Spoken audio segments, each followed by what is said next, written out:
What's up, what's up? I'm Lilo, and I have David LaCreme rocking out with me this evening. Time flies when you're having fun. Who's turning up a little bit? DJ Executive, DJ EXEQTIVE, always turn up.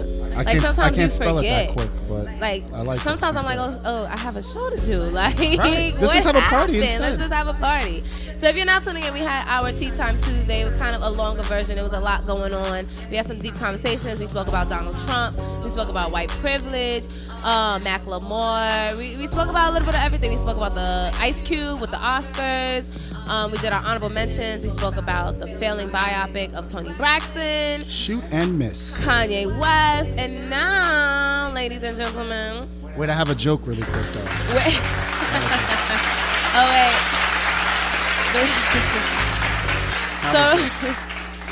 My homegirl, Nicole, texted me. She said the name of the movie should have been Unfreeze My Funds, the Toni Braxton story.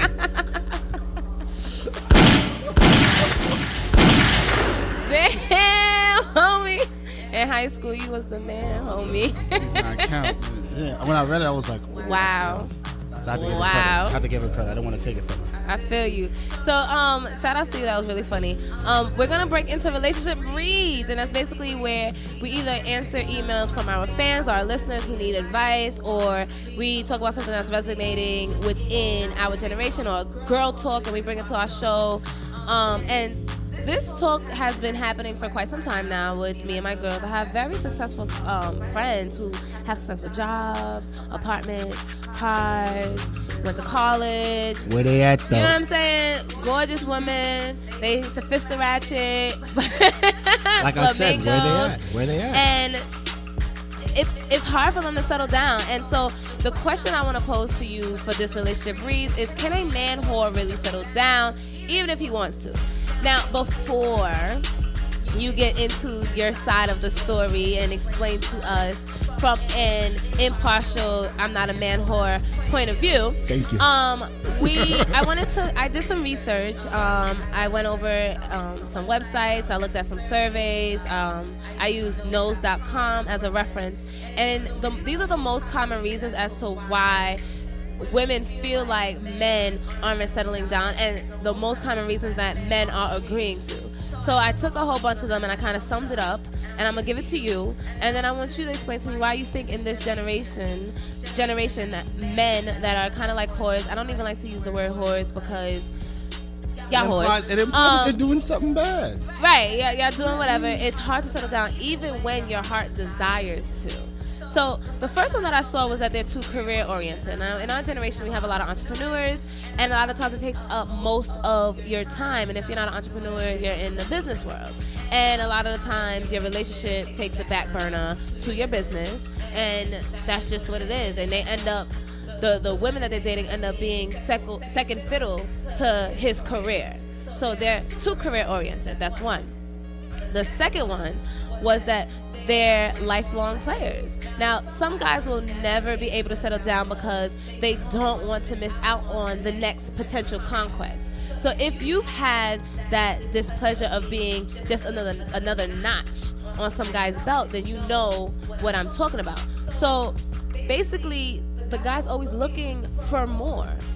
Like, they're with you, they're satisfied, they may even love you, they may even want to settle down with you, but there's always that preconceived notion that there's more, so they like to chase. Guys like this are known to be immune to love, right? They close themselves off to real emotion connections, and instead focus on only the physical, which is kind of sad because, like I said, they may yearn to settle down, but for some reason they just can't. It's just not in their genes. So that's two. So we have career goal oriented, and we have their lifelong players. And now we have they're scared of commitment. And that just says it completely. They're scared. They're scared of the next level. They're scared of the title.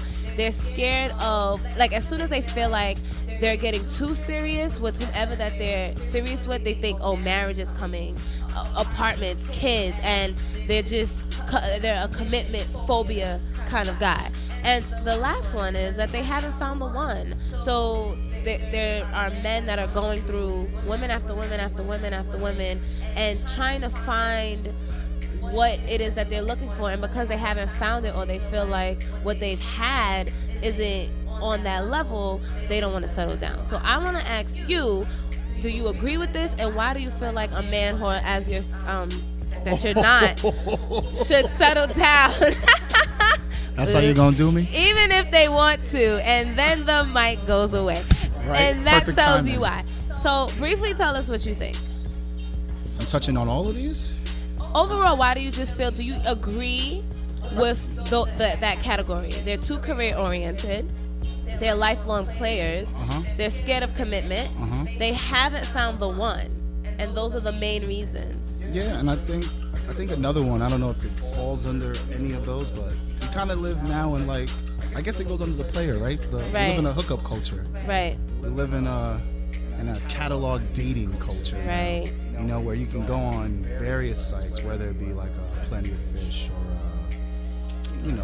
Soul Swipe, Tinder, Right. whatever, and the time you would commit to one person, or maybe if you're dating, right, that you would commit to like maybe one or two people. Right. You're now spreading it amongst like millions a catalog and of people. millions. So it's to the point where you're like, if one girl, y'all not really clicking, you like, well, whatever, I'm not gonna work on this because I already got So at what point? X, Y, and Z, At what point do you say, let me put a fight up? And now I think it's too easy to run away because there's too many options available. And I guess that's a part of our failure as women as well, being too readily available, too loose, I guess, in a sense.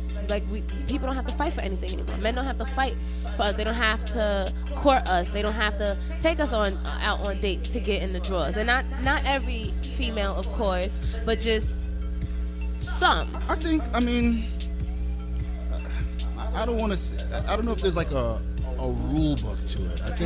I think if you find someone that you match with on the different levels you want to match with them on, and then you kind of move forward in that regard. I mean, there's some people that you only match with physically, so that's as far as your relationship is going to go with them, is physically. But if you meet someone that you're not only match with them physically, but you match with them mentally, spiritually, the principles that you live by, they also live by, then that's something that, if you're mature enough to do, you'll attempt to build with that person. It's maturity. I mean, and it's not an age thing. But it's a maturity not. It thing. is maturity, but I feel like there's more that falls into that. Like you can have a very mature guy saying these things, but their actions can't follow for some reason. Like it's just something that's holding them back, or they just feel like it's just never enough. And I find it so baffling that there are a lot of women that can't find black men that are willing to settle down and actually be that figure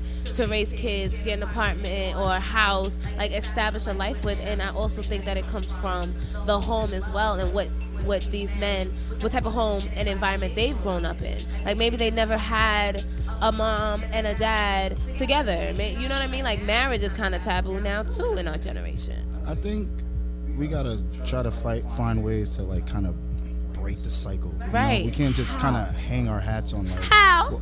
How? How we gonna break the cycle? How?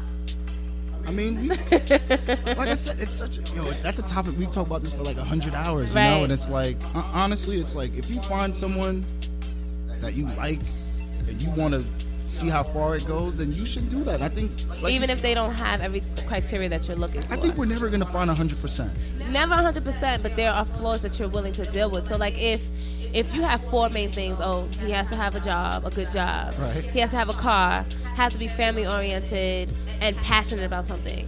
Should you settle if you like that person for two of the four off the strength of failure to find anything else? How important are they? To me, having a car is not that important. Right. So you don't necessarily need a car. Right.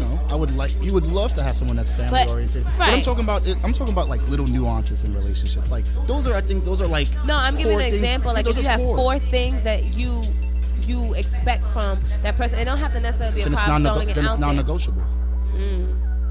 If you settle, then that's on you. But if you have four things that you're looking for, then there should be four things that are non-negotiable, and then there should be other things that are like, you know what, this person they snore in their sleep, but I can deal with that, or this person, you know, they wear mismatched socks, but you know what? I'm okay with that. I like mismatched socks. You know what I mean? So I think you should have your core principles, your non-negotiables. Right. That no matter who you end up with, these are the things that they have to have, and then everything else you kind of deal with it. So if you could say in a brief 2 to 3 sentences, because you're the testosterone in the room. Typically, we do relationship reads, and it's females. What about my man? We asked Exec too, but he's the union. He does other important things over there for our show. So I want to know. Never. He's always in the hot seat when we don't have no other testosterone. I'm surprised he didn't play the union drop, because typically he gets the ditty. I love you, Exec. I really do. See? I told you. See? So if you could give me like 3 to 4 sentences as to why a man whore really can never settle down, what would it be? Oh man, 3 or 4 sentences put me on the spot. I think it's just like, if you're in that mindset where the only thing you want from another person is physical, and that's your goal, then if you don't want more, then that's all you're gonna go for. Right. You're only gonna go for that physical. So I don't know if there's a way that I can break it down into words as to why, but it might be like how they grew up, you know, a fear of love, whatever the case may be. Maybe they feel like this is all that I can offer a woman, so this is what it is, or this is all a woman can offer me. I don't want anything else. Right. You know, and some people look at it like, oh, you know, whatever, hyper sex, active drive, and a bunch of bullshit. But I just think it's like, I think it's a mindset. I think if you don't want to do something, you're not going to do it. Right. You know, so if you want to be a male whore, you know. I think y'all whores. Y'all need to respect your peen and stop putting your dick in everything that walks. And when you get to a certain age, think about settling down. My goodness, so it's not a death sentence. You're not going to jail. But why is it it's not a life sentence? Age? Why is it always age? It's not a certain. I'm just saying. You're right. Because I don't like that either. Like, I'm at the age and they're like, you need to have kids. No, kill yourself. But I agree. I think it's a maturity, and I think that if that's your, honestly, to keep it a buck, if that's your prerogative and you want to be man whore, male gigolo of the year, do you, boo boo? Do you? If that's your prerogative. I think it's just about being honest. I feel like it's about. And a lot of people can't deal with honesty. I think that's what it is. I think it's an honesty thing. I think if you're like, you know what, listen, this is how I am. I'm not looking for anything. I just want to do me. You know, so I would say our advice from Relationship Reads this evening, tonight, on the Penthouse Suite, the #1 talk radio show, DTF Radio, is just be honest. Own your shit. Be honest. And that's it. That's Relationship Reads.